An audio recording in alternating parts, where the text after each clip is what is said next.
റെയിൽവേയുടെ സേവനം ഏതെങ്കിലുമൊക്കെ തരത്തിൽ പ്രയോജനപ്പെടുത്തുന്നവരാണ് നമ്മൾ.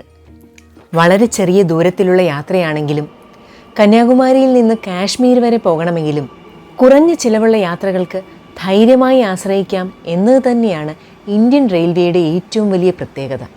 അതോടൊപ്പം ട്രെയിൻ യാത്രകളിലെ കിഴിവുകളെക്കുറിച്ച് നമ്മൾ കേട്ടിട്ടുണ്ട്. മുതിർന്ന പൗരന്മാർക്കും ശാരീരികമായ അവശതകളുള്ളവർക്കും വിദ്യാർത്ഥികൾക്കുമൊക്കെ പല തരത്തിലുള്ള ഇളവുകൾ റെയിൽവേ നൽകുന്നു. എന്നാൽ ഒരു നാട്ടിലെ മുഴുവൻ ആളുകൾക്കും വേണ്ടി സൗജന്യമായി ട്രെയിൻ ഓടുന്ന കഥ കേട്ടിട്ടുണ്ടോ? 10-20 കഴിഞ്ഞ 73 വർഷമായി ഇങ്ങനെയൊരു ട്രെയിൻ ഓടുന്നുണ്ട്. ഒരു രൂപ പോലും ചെലവില്ലാതെ, ഒരു ദിവസം പോലും മുടക്കില്ലാതെ കഴിഞ്ഞ 73 വർഷമായി സൗജന്യമായി ഓടുന്ന ട്രെയിനാണിത്. എന്തിനധികം ഒരു TTE പോലും ഈ ട്രെയിനിലില്ല. ടിക്കറ്റ് വേണ്ടാത്ത ട്രെയിനിൽ TTEയുടെ സേവനവും വേണ്ടല്ലോ.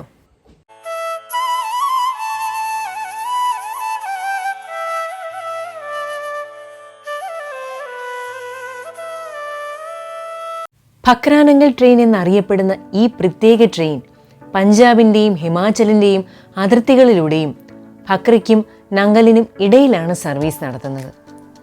ശിവാലിക് മലനിരകളിലൂടെ സഞ്ചരിക്കുന്ന ട്രെയിൻ സത്ലജ് നദി മുറിച്ചു കടന്നാണ് പോകുന്നത്.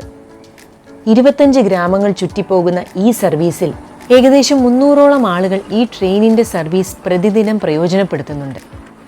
13 കിലോമീറ്റർ ദൂരം വരുന്ന ഈ യാത്രയെ ഉപയോഗപ്പെടുത്തുന്നത് ഇവിടുത്തെ സ്കൂൾ കോളേജ് വിദ്യാർത്ഥികളും തൊഴിലാളികളുമാണ്.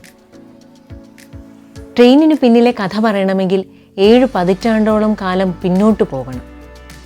ലോകത്തിലെ ഏറ്റവും ഉയരം കൂടിയ സ്ട്രേറ്റ് ഗ്രാവിറ്റി അണക്കെട്ടായ ഭക്ര നങ്കൽ അണക്കെട്ടിൻ്റെ നിർമ്മാണ സമയത്ത് തൊഴിലാളികളുടെയും പ്രദേശവാസികളുടെയും സഞ്ചാര സൗകര്യം മുൻനിർത്തിയാണ് ഈ റൂട്ട് പണിതത്. പണിക്കാർക്ക് പണിസ്ഥലത്തേക്ക് എളുപ്പത്തിൽ എത്തിച്ചേരാനുള്ള മാർഗമായിരുന്നു ഇത്. 1963 ഭക്ര നങ്കൽ റെയിൽപാതയുടെ നിർമ്മാണം പൂർത്തിയാകുന്നത്. ആദ്യകാലത്ത് ട്രെയിനിന് സ്റ്റീം എഞ്ചിനായിരുന്നു ഉണ്ടായിരുന്നത്. പിന്നീട് 1953 അമേരിക്കയിൽ നിന്ന് കൊണ്ടുവന്ന ആധുനിക എഞ്ചിനുകൾ ഇതിൽ ഉപയോഗിച്ചു. ഇതിനുശേഷം പലതരത്തിലുള്ള എഞ്ചിനുകൾ ഇന്ത്യൻ റെയിൽവേയിൽ വന്നുവെങ്കിലും അക്കാലത്തെ എഞ്ചിൻ ഇപ്പോഴും ഇവിടെ ഉപയോഗിക്കുന്നു. അക്കാലത്തെ പല സവിശേഷതകളും ഇന്നും ഈ ട്രെയിനിൽ കാണാം. ഇന്നത്തെ പാകിസ്ഥാനിലെ കറാച്ചിയിലാണ് ട്രെയിനിൻ്റെ ബോഗികൾ നിർമ്മിച്ചത്. ഇതിനുള്ള ഇരിപ്പിടങ്ങൾ നിർമ്മിച്ചിരിക്കുന്നത് ഓക്കുമരത്തിൻ്റെ തടി കൊണ്ടാണ്. നങ്കൽ റെയിൽവേ സ്റ്റേഷനിൽ നിന്ന് രാവിലെ 7:05 പുറപ്പെടുന്ന ട്രെയിൻ രാവിലെ 8:20 ഭക്രയിലെത്തും. വൈകുന്നേരം നങ്കലിൽ നിന്ന് 3:05 പുറപ്പെട്ട് 4:20 ഭക്രയിലെത്തും. 2011 സൗജന്യമായി നടത്തിയിരുന്ന ഈ സർവീസ് നിർത്തുവാൻ ഭക്ര ബിയാസ് മാനേജ്മെന്റ് ബോർഡ് തീരുമാനിച്ചിരുന്നു. ചിലവ് കണക്കിലെടുത്താണ് ഇങ്ങനെ ആലോചിച്ചതെങ്കിലും പിന്നീട് തങ്ങൾ നടത്തുന്ന സേവനത്തിൻ്റെ പ്രാധാന്യം തിരിച്ചറിഞ്ഞ് സൗജന്യ സേവനം തുടരുവാൻ മാനേജ്മെന്റ് തീരുമാനിക്കുകയായിരുന്നു.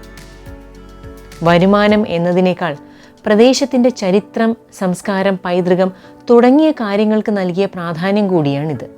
ഇപ്പോഴത്തെ തലമുറയ്ക്കും ഇനി വരുന്ന തലമുറകൾക്കും ഈ പ്രദേശത്തെക്കുറിച്ചും അണക്കെട്ടിൻ്റെ നിർമ്മാണത്തെക്കുറിച്ചും മറ്റു കാര്യങ്ങളുമെല്ലാം കൂടുതൽ അറിയാൻ ഇത് സഹായിക്കുമെന്നാണ് കരുതുന്നത്.